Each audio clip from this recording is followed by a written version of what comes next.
Assalamu alaikum wa rahmatullahi wa barakatuh. A don ta dish dallimin mes të varfurit dhe të pasurit?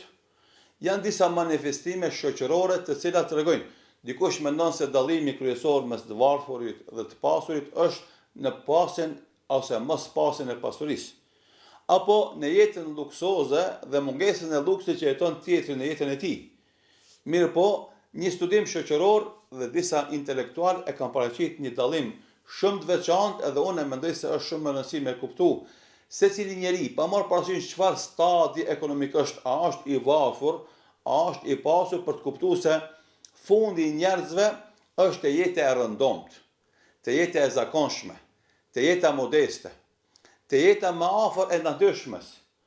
Krejt ajo që del nga e natyrshmeja bëhet artificiale dhe bëhet e pa vlerësueshme. Andaj një sociolog, duke bërë dallimin mes të varfurit dhe të pasurit sot, e jep një krahasim, mendoj që duhet ndalemi aty për të nxjerrë mësimet dhe porositë. Dhe thotë kështu, të varfurit e harxojnë kohën duke shikuar filma. Edhe na e shohim trend tek të rit, domosdoshmë e pa këtë seriale, e pa atë seriale, e pa këtë sezon, e pa atë sezon. Do thotë u shkon jeta në film. Megjithëse dallimi mes realitetit që jetojmë na dhe filmave është shumë i madh.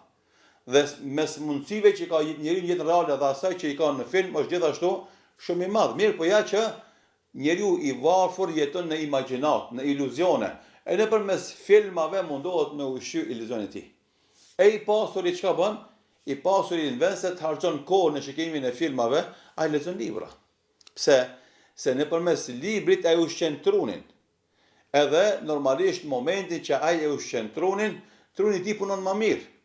E filmi e dobëson imagjinatën e njeriu dhe përcakton atë që e jep libri, ndoshta dhe zakonisht librat janë burime të shumë filmave, por do thotë producenti dhe regjisori japin një kufizim imagjinatës që mund ta imagjon njeriu kur lexon një libër.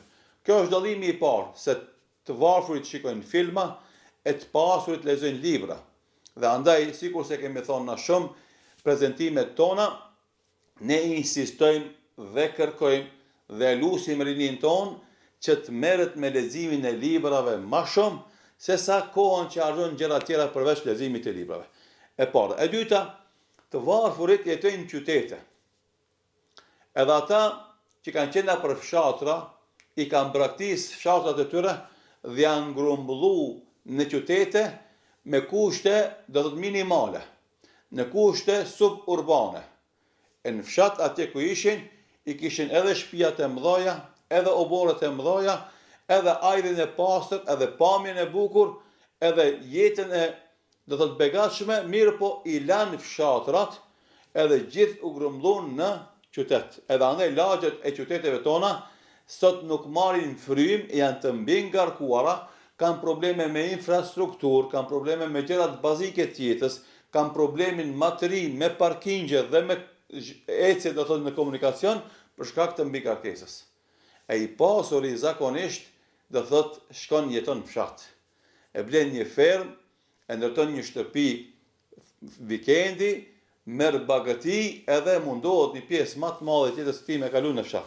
Përderisa të varfurit synojnë qytetin, të pasurit synojnë fshatrat, sepse jeta më e rehatshme, më e qetë, më pa kokëdhimbje është jeta në fshat.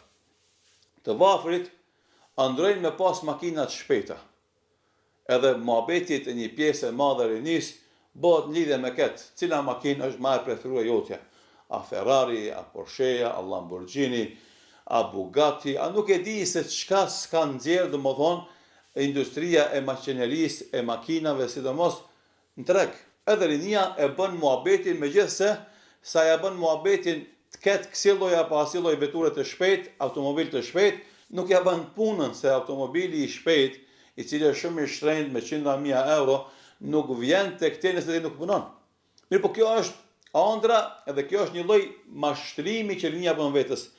E i pasuri çka bën? Kur rinia jon e varfër andron të ketë makina të shpejta në garazhin e shtëpisë së tij apo në trotuarin para shtëpisë së tij, sepse ata androjnë me pas makina të shpejta, a se kanë shtëpinë për asnjë makinë, as kanë garazh për atë makinë. E do parkojnë në trotuarin e lagjes e do pengojnë qarkullimin e makinave ose automobilave tjerë. Në këtë situatë, i pasuri nuk mendon me pas makinë të shpejt ose makinë të shtrenjtë, ai mendon të ketë, thot, edhe krenohet me kuaj që i ka, e cila është origjina e matjes së makinave të shpejtë. Makinat e shpejta maten me kuaj fuqi. Cila makinë ka më shumë kuaj fuqi është më e shpejtë. Edhe kthehen te origjina, dhe i pasuri kthehet te origjina e shpejtësisë edhe normalisht te lloji dhe raca e kuajve që ai i ka, do thot në shtëpinë e tij ose në fermën e tij. Të varfërit mundohen edhe të bëjnë gara me zveti kush do ketë iPhone-in më të riun, më të fundit. Ai pasuri, nëse të merret me ble iPhone-in e fundit, ai mundohet edhe shikon si të blen aksione në kompaninë që e prodhon iPhone-in, në Apple. Edhe kjo është dallimi, ai mendon se si parat që jep t'i kthen edhe t'i shton, e ky tjetri bëhet konsumatori i atij të parit. Andaj i varfëri metet i varfër sepse mendësia e tij nuk e ndihmon për të kaluar nga ajo pozitë shoqërore ekonomike që ka caktuar vetvetes. Pra, për këtë sa që e tham, për këtyre dallimeve që i përmendën, del shesh se bota është e njëjtë. Çka e bën ndryshe? Mendësia e njerëzve e bën ndryshe.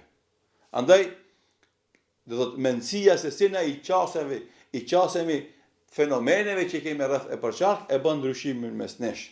Edhe kjo e bën dallimin mes atyre që janë të pasur edhe atyre që janë të varfër. Ishte një fjalim që e ndëgjova dhe lexova dhe doja ta ndaj me ju me këto komente që ja bëra për ta kuptuar se ku duhet të fokusohemi na, ku duhet ta kemi përqendrimin intelektual, shpirtënor, po edhe të angazhimeve tona psikofizike në jetën e përditshme, që dalim nga ai labirinth ku njerëzit vazhdimisht mendojnë të bëhen të pasur, duke ndjekur metoda të gabuara, dhe se pastaj pas një cikli të një angazhimi, të një lodhje, të një raskapitje, të kthehen përsëri jetës primitive, jetës zakonshme, jetës normale, e cila është jetë që fatkeqësisht sot i mungon botës, ama krejt asaj i kthehen sepse është jeta më normale, më e zakonshme, të cilën duhet të jetojnë të gjithë njerëzit. Andaj ne si musliman, Islami na mëson që mos mashtrohemi me bukuritë e kësaj bote, mos mashtrohemi me vrapimin pas pasurisë, mos vrapohemi me, do thot, famën edhe çallomin që e kanë njerëzit, por të jetojmë jetë modeste, të jemi të kënaqur me atë që na jep Zoti, të punojmë vazhdimisht me ndershmëri, të mësojmë, të japim rëndësi diturisë, edhe të ngrisim veten me dituri dhe besim, e pastaj me bamirësi dhe humanizëm, e kjo i bën njerëzit që edhe pas vdekjes të përmenden, e krejt kjo tjetra ngelet vetëm këtë botë që me vdekjen e tyre harrohet çdo gjë që ka të bën me ta. Allahu na përmirësoft, na drejtoft, e inshallah taala i kemi parasysh këto krahasime për ta ndryshuar mendsinë tonë dhe pastaj për ta ndryshuar realitetin që jetojmë na. Zoti shpëleft. Wassalamu alaikum wa rahmatullahi wa barakatuh.